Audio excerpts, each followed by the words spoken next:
Muy buenas tardes en Facebook. La verdad es que me estuve despertando en la madrugada, entonces tenía sueño ahorita. Hoy no fui a la montaña porque tenía a las 9 de la mañana, no quise faltar a la reunión del grupo parlamentario. Tenía que informar, pues yo creo que habrán visto la sesión del INE, pero tendría que informar cómo iban las cosas. Andaba un poco en la neura porque la información no ha sido precisa. Yo hablé con la fracción, con la representación del PT en el órgano electoral para saber si me iban a notificar, o sea, deben notificarme, es un asunto, pues un derecho, es una garantía, pero me dijeron que hay jurisprudencia, que si tú estás en el momento que se está discutiendo el tema que te atañe, pues ya es como te das por notificado. Entonces presenté ayer un juicio de protección a derechos civiles y resulta que ayer me mandaron un citatorio para notificarme el día de hoy. Hoy apenas me notificaron, yo ayer ya metí el juicio para la protección de derechos civiles y falta la revisión, un recurso de revisión que se interpone ante el Tribunal Electoral del Poder Judicial de la Federación. El INE mandó a la mesa directiva su resolución que en esencia lo que dice es que tengo que reconocer que hubo violencia de género, lo que no hubo, y que debo tomar un curso en la Comisión Nacional de Derechos Humanos y ofrecer una disculpa pública. Pues es un acto abusivo porque yo no hice ninguna expresión de discriminación que ofenda a una mujer por ser mujer o que busca agredir a una mujer por ser mujer. Yo insisto que la diputada Dávila tiene señalamientos desde mucho tiempo antes de que yo dijera, es más, yo no hago esos señalamientos, justo lo que yo comento es que tiene señalamientos y que yo no sé si es cierto o no, inclusive eso digo fíjense, eso debía haber yo revisado cuando ella decía que el señalamiento, porque fue muy hipócrita, y en la Junta de Coordinación Política dijo que el señalamiento le hacía daño, que ponía en riesgo a su familia, y yo en mi declaración digo que yo no tengo elementos para saber si está vinculada, pero que al pueblo de Tlaxcala, que sí la conoce, me den elementos para confrontarla. Si esto es así, lo hago en lenguaje absolutamente coloquial. Y eso es lo que ellos manejan como violencia de género, que es una cosa estiradísima, porque se lo aplicas igual a un hombre o a una mujer. Entonces no hay tal situación. Yo les dije que no reconozco ninguna autoridad. Total que hoy me notificaron y entonces ya está un grupo de abogados que me está ayudando a preparar la presentación en tiempo y forma también del recurso de revisión ante el tribunal, porque el tribunal se declaró incompetente. Le dice al INE, pues ve, si tú tienes facultades, pues si el tribunal no las tiene, el INE menos. Y el INE luego de pronto quiso ahí, voy a checar nomás un dato, porque sí se los quiero dar. No se me desesperen, porque es importante ya para entrar en materia. Ernesto Guerra Mota. No sé quién sea Ernesto Guerra Mota, pero fíjense, es importante compartirlo con ustedes porque la diputada Almaguer del PRD ha hecho una mujer muy terrible, muy agresiva, tiene siempre maneras súper agresivas en contra de los compañeros y compañeras del movimiento, se sube a tribuna, nos gritonea cualquier cantidad de cosas, hace señalamientos muy provocadores. Ay, caray. Desde que estaba en el PRD, yo la conozco desde el PRD, siempre fue muy difícil en su trato, es que está frío, me dio hipo. Muy difícil en su trato, muy complicado. De por sí me estaba diciendo ayer un compañero que me veía mal, que me veía agripado, que él tenía COVID, que quiero pensar que lo hizo de buena fe, pero estaba diciendo barbaridades. Entonces, uy, ya me dio hipo y batallo en quitármelo. Total, el otro es el que les dije, que ya se me olvidó el nombre. Lo vi, lo dije y ya se me olvidó. No soy un caso.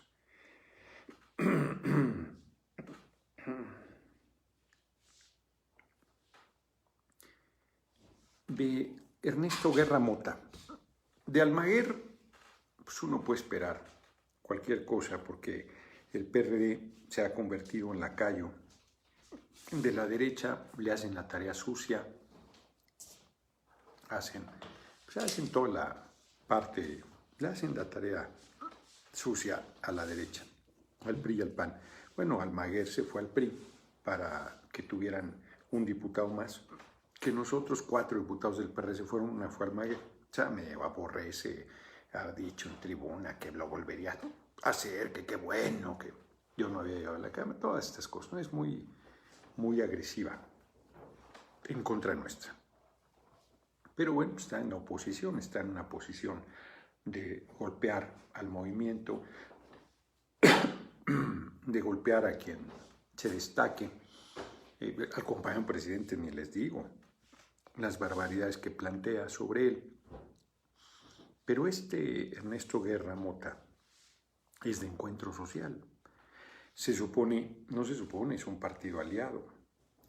Y si ellos dos propusieron al INE de que se me integrara en el Registro Nacional de Personas que ejercen violencia contra las mujeres, ¿no? Que es la herramienta que tienen para dejar fuera de la participación política, pues a quienes ejerzan violencia, o sea, que golpeen a las mujeres, que golpeen a sus mujeres, a sus esposas, a sus hijas, a su madre, que no paguen la pensión sobre sus hijos, o sea, que tengan un comportamiento. Y entonces se hizo una legislación que le da al INE el poder para integrarte en ese registro y dejarte fuera de toda participación política por 10 años. Es un asunto muy fuerte. Yo creo que es correcto erradicar la violencia contra las mujeres, pero se va, como se quiso utilizar conmigo, se va a utilizar con un sesgo político para sin habilitar a compañeros, ¿no? Quien haga ese tipo de conductas pues es deleznable y esa es la sanción a la que se arriesga. Pero si se da un debate como el que a mí me tocó, pues se presta a la manipulación. Entonces ellos insistieron en que se me metiera en este registro nacional y hubo un par de consejeros, que debería dar sus nombres, que dijeron pues, que eso no era posible porque estabas aplicando de manera retroactiva la ley. La queja fue presentada en octubre y esta legislación, estas atribuciones son de abril, apenas se le dieron al Instituto Nacional Electoral. Por lo tanto, no son aplicables porque el artículo 14 y 16 constitucional establece que no se puede aplicar una ley de manera retroactiva en detrimento de una persona. Sí se puede aplicar de manera retroactiva en su beneficio. Y esta retroactividad, ellos argumentaban que la progresividad, no sé, eso es una barbaridad, era un atropello. Y los dos consejeros plantearon, creo que fueron consejeras las que plantearon que no procedía, que era incorrecto la propuesta. No se votó, yo pensé que se había votado, no se votó. Y al final no me incluyeron en este registro nacional y por lo tanto no tienen ningún elemento para negarme el registro si así lo hago y seguramente lo haré, de buscar la reelección para diputado federal en 2021. Qué friega, tener hipo, para mí es un poco desesperante, porque más estás ahí y se supone que respiras y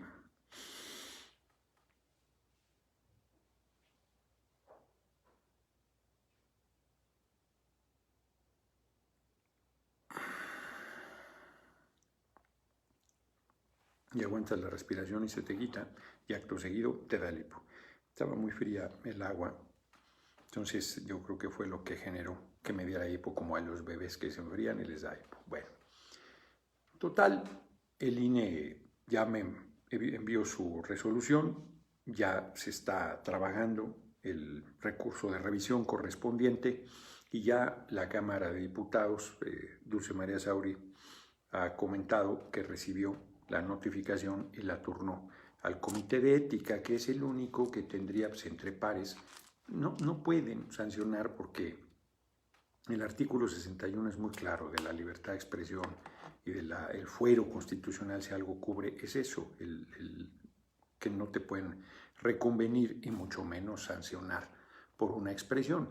Comentaba Pablo Gómez que cuando hay una sanción administrativa, pues esa no te la puedes quitar, una multa, por ejemplo, pero eso es diferente. Esta no es una sanción administrativa, es un acto político, es un acto de un debate sobre un señalamiento de esta diputada que ha sido señalada de vínculos con grupos de trata de personas, y en ese origen se da el intercambio. Además fue en el Congreso de Tlaxcala, todo lo que ya dijimos. Reitero que por eso ellos se fueron por el tema del cubrebocas, tergiversando el asunto, porque también, como ya lo he insistido en estos días, yo no me negué a usar el cubrebocas, me negué a hablar con el cubrebocas, puesto que hay un mar de distancia entre una cosa y otra.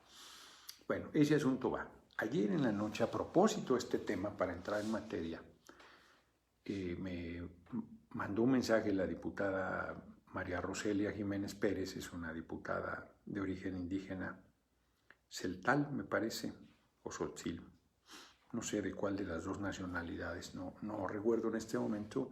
Ella, chaparrita, es evidentemente indígena, y además viste con sus huipiles, con sus ropas tradicionales. Y ayer, a la hora que llegó al avión, traía una careta, ¿no? Y con las prisas no se había puesto el cubrebocas, entonces los que estaban al lado le empezaron a increpar, y entonces ella, pues, sacó su cubrebocas y se lo puso, y se puso a checar. Se iba a poner cubrebocas y llegó la sobrecargo con otro cubrebocas, entonces se puso el que le dieron ahí mismo.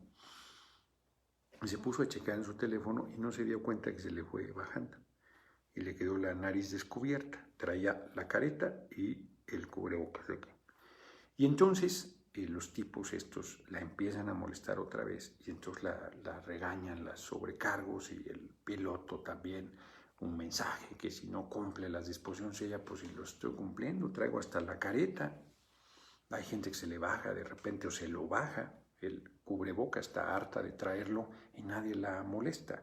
Entonces ella pidió que la cambiaran de lugar y de todos modos la fueron señalando el piloto en la salida, y todavía en el aterrizaje volvió a insistir. Aeroméxico se tardó cualquier cantidad de más de 10 horas en responder, diciendo, pues, que el uso del cubrebocas es obligatorio, lo cual lo dicen desde que entras al avión, y que yo he visto personas que entran, pues, están a punto de perder el avión y van sin cubrebocas, y lo dejan, se dan cuenta y se lo ponen, o sea, no tienen ninguna intención. Pues todo el mundo que sube al avión sabe que se lo tiene que poner, o sea, no tienes opción.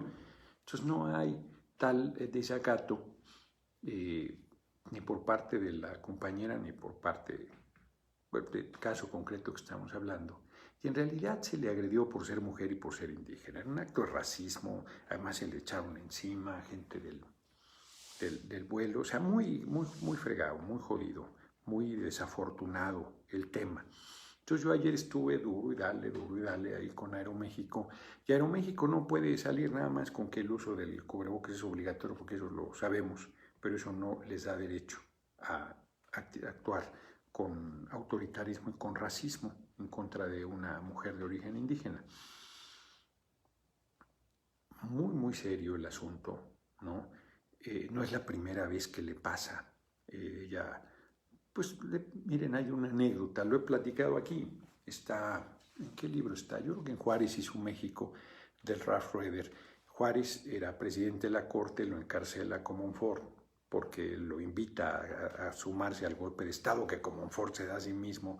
Comonfort era un liberal moderado, su madre era muy creyente, y entonces cuando la Constitución del 56, que empieza todo, así como ahora, ¿no? Que esa Constitución diabólica y no sé cuántas tonterías, porque finalmente se formalizaba la separación de la Iglesia y del Estado, se recuperaba la función civil del registro de los panteones. Pues había gente pobre que no tenía para pagar lo que le cobraba la Iglesia, y entonces lo mandaban a que lo enterrara ya en cualquier lugar, como a los perros, y la gente muy creyente pensaba que se iban a ir al infierno si no los sepultaban, como decían, en Tierra Santa, ¿no? En los sepulcros que estaban bajo el control de las iglesias. El registro también eran las fes bautismales.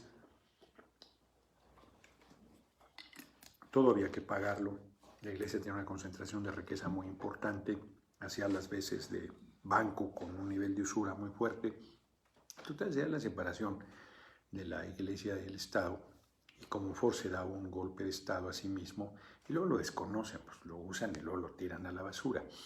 Y Juárez, que era el presidente de la Corte, al faltar el presidente de la República, era en funciones de vicepresidente, y ante la ausencia del presidente se convertía en presidente. Entonces Juárez se escapa, más bien lo deja ir Comonfort en un momento de arrepentimiento, y Juárez se asume presidente y empieza la guerra de reforma. Y él se tiene que ir a refugiar a Veracruz con Gutiérrez Zamora, era el gobernador. Y Gutiérrez Zamora era un tipo rubio, ojo azul, ¿no?